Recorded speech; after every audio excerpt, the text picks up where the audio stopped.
प्यारे दोस्तों, प्यारे देशवासियों, मैं आप लोगों से कहना चाहता हूँ, ईश्वर ही सत्य है। ईश्वर के सिवा इस संसार में कुछ सत्य नहीं है, सब मिथ्य है, सब एक रम है, सब एक माया है और सबको फंसा के रखा है। ईश्वर कौन है ये भी नहीं लोग जानते। जो शरीर से शब्द निकलता है स्वर के रूप में, वही ईश्वर है।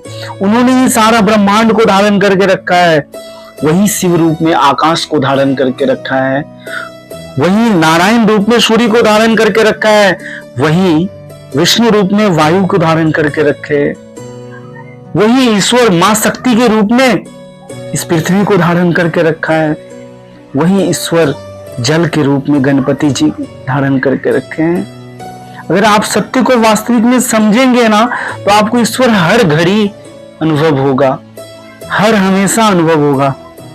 जहां पे भी पाप बढ़ते हैं, जहां पे भी बुराइयां आतिताइयां आती है, ईश्वर वहां पे हर समय आते हैं, हर एक रूप में आते हैं। कभी अकाल के रूप में आते हैं, संसार में ज्यादा बुराइयां बढ़ जाती है ना, तो कभी अकाल के रूप में आते हैं, कभी वही भयंकर रोग के रूप में आते हैं, कभी वही वार के रूप में आते हैं, युद्ध के रूप में। ईश्वर सारे सृष्टि को समय पे वर्षा लेके आती है, समय पे गर्मी लेके आते हैं, समय पे शीतलता ठंड का मौसम लेके आते हैं।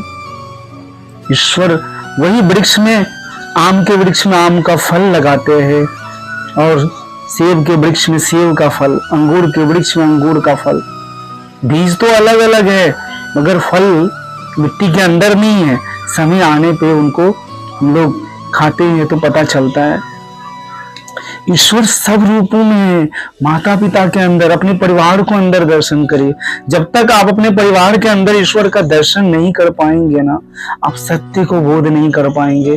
ईश्वर हर एक इंसान का हृदय है, ईश्वर हर एक इंसान की सांसें हैं। किसी को नाक बंद करके देखिए तो पता चलेगा कि ईश्वर क्या होता है, सत्य सनातन क्या होता है। आत्मा का रूप में सबको धारण करके रखे, पूरा ब्रह्मांड में परम ब्रह्म के रूप में सारा सृष्टि तीनों लोकों को धारण करके रखे हैं। सिर्फ आपको इन नेत्र से नहीं, ईश्वर की कृपा से अनुभव होता है, परमात्मा का ज्ञान और बोध से अनुभव होता है। जब तक आपको परमात्मा का ज्ञान और बोध ना हो, सत्य को कभी नहीं जान सकते। क्योंकि सत्य को तभी जाना जा सकता है जब आप स्वयं के अंदर गोता लगाते हैं, स्वयं के हृदय में झांकते हैं, ना कि संसार की भोग वस्तु में। भोग कभी खत्म नहीं होती। नाना प्रकार की योनियां हैं, नाना प्रकार के शरीर है, इस समय भोग है और भोग की वजह से इंसान को योनियां प्राप्त होती है, शरीर प्राप्त होता है और अपने कर्मों के अनुसार पाता है सब। तो जीवन में जितना हो सके उतना लोगों की सेवा करिए, आपके पाप कर्म कटेंगे। जितना हो सके भूखे को, गरीब को मदद करा करिए, आपके बुरे कर्म कटेंगे। जितना हो सके मंदिरों की सेवा करिए, जितना हो सके संसार का कल्याण हो सके ऐसा कार्य करिए, आप खुद ही महान बन जाएंगे। महान वो होता है जिसने अपने जीवन में किसी से बैर ना किया हो, जिसने अपने जीवन में किसी से ईर्ष्या द्वेष नहीं किया हो, जिसने सत्य को बोध कर लिया हो, वही महान होता है। सत्य का धारण सबके अंदर नहीं टिकता। अनुभव तो सबको हो जाता है मगर टिकता नहीं। क्यों नहीं टिकता? क्योंकि सत्य के धारण करने की शक्ति ईश्वर उन्हीं को देते हैं जो अत्यंत बिरला होता है।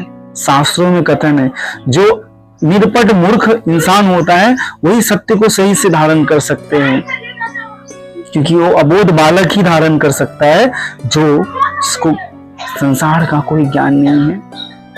बट ईश्वर की कृपा प्राप्त होता है, उनके अंदर सत्य टिक जाते हैं, सनातन टिक जाते हैं। ईश्वर की कृपा के लिए, उनके लिए माता पिता के जैसा सामने जैसे रोते हैं बच्चे खिलौने के लिए, वैसे ही उनकी कृपा के लिए रोना पड़ता है। जब तक आप रोएंगे नहीं, जब तक उनकी कृपा के लिए, जब तक आप व्यखल नहीं होंगे, जब तक आपके अंदर करुणा दया नहीं होगी, तब तक उनकी कृपा कहाँ से प्राप्त होती है।